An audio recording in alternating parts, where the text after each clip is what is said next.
¿Y si te dijera que el destino no solo se mide en promesas, sino en el filo de una pistola? En una tarde de otoño, entre caballos inquietos y faroles temblorosos, dos corazones se enfrentaron a la ley más antigua de aquella sociedad, el duelo por honor.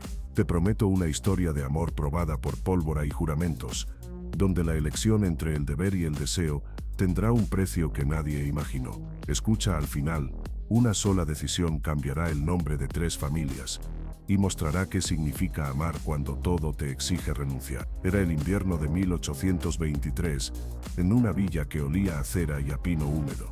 Las calles de piedra resonaban como cajas de música rotas por el galope.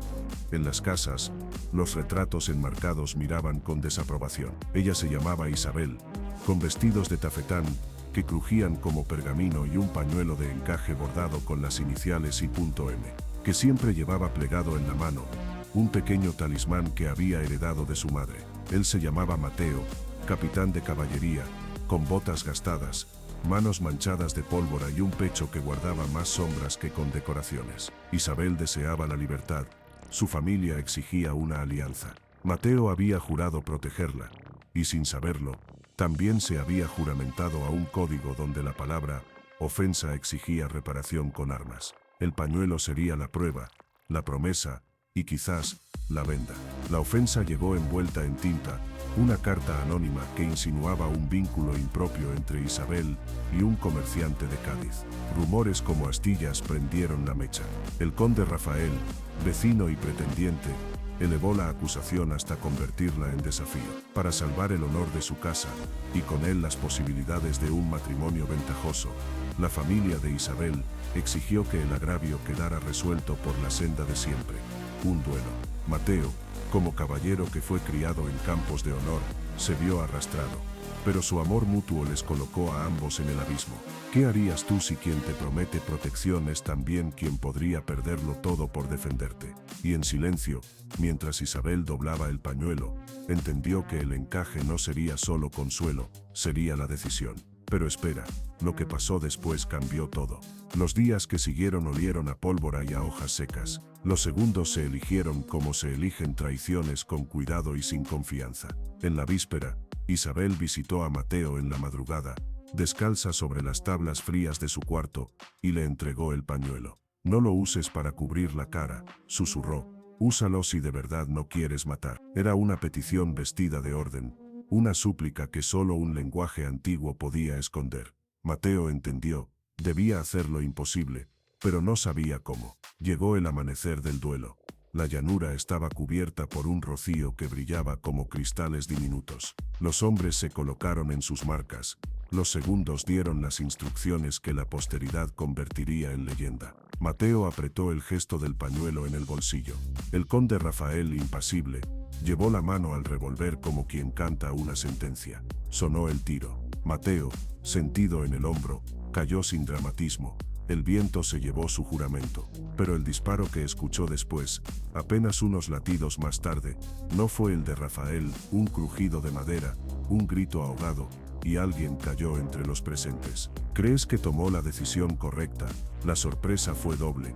En el tumulto, Isabel había corrido hacia el campo y se había lanzado entre los dos hombres. El pañuelo, ahora teñido de sangre, cubrió el rostro de Mateo. Con voz rota, y sin revelar el origen de la carta, Isabel gritó la verdad ante la comitiva.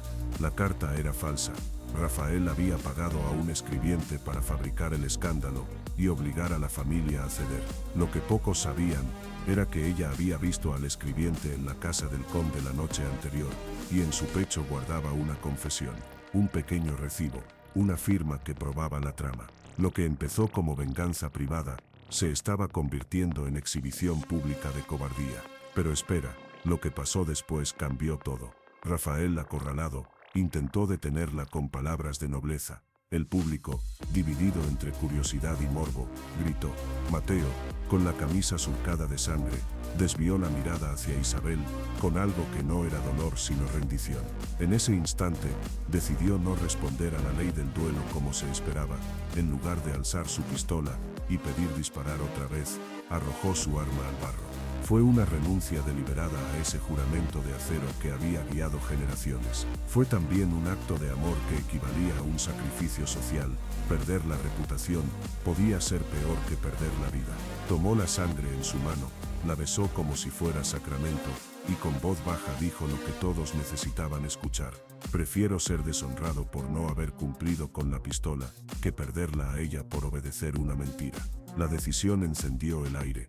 Algunos le llamaron cobarde, otros valiente.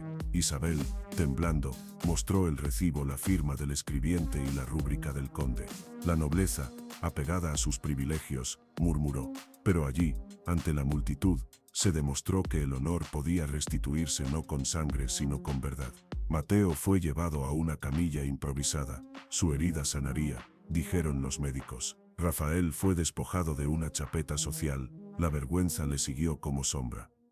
Pero espera, lo que pasó después cambió todo. En la noche que siguió, junto a una chimenea con brasas que crepitaban como confidencias, Mateo y Isabel deshicieron el nudo que la sociedad había tejido alrededor de ellos. El pañuelo, ahora manchado y remendado, se volvió símbolo. Ya no era simple tela de encaje, sino la línea que separa el sacrificio del triunfo. Isabel ofreció su mano, no para el matrimonio impuesto, sino como promesa libre. Mateo, con la voz quebrada por el dolor y el alivio, aceptó sin jactancia. Sabían que pagarían, perderían oportunidades, serían chismorreos en mesas de té. Sin embargo, habían ganado algo más raro y más cierto, la elección de caminar juntos. En la mañana, cuando el sol rompió la niebla, Mateo ató el pañuelo alrededor de su brazo como banderín. No era ya una mercancía de honor, sino una memoria de lo que el amor había exigido: coraje, renuncia y limpieza de nombre. El pueblo habló por semanas, y algunos aún los condenaron, pero quien ve la historia desde la distancia, entiende que el verdadero duelo fue entre la mentira y la verdad, y que el triunfo fue la verdad. Si te conmovió esta historia, imagina qué otras decisiones ocultas en la historia de los duelos podrían transformar un destino. ¿Qué harías tú si te retaran por honor? ¿Salvarías la vida o la verdad? Escribe en los comentarios cuál habría sido tu decisión, y si quieres que cuente la historia de otro duelo que cambió un reino, sígueme y comparte este relato. La historia de Isabel y Mateo termina hoy con el pañuelo en la muñeca, y una lección: el valor no siempre es disparar primero, a veces es soltar el arma y sostener la verdad. Sígueme para más historias, donde el amor desafía al deber, y la valentía se mide en susurros, no solo en pólvora.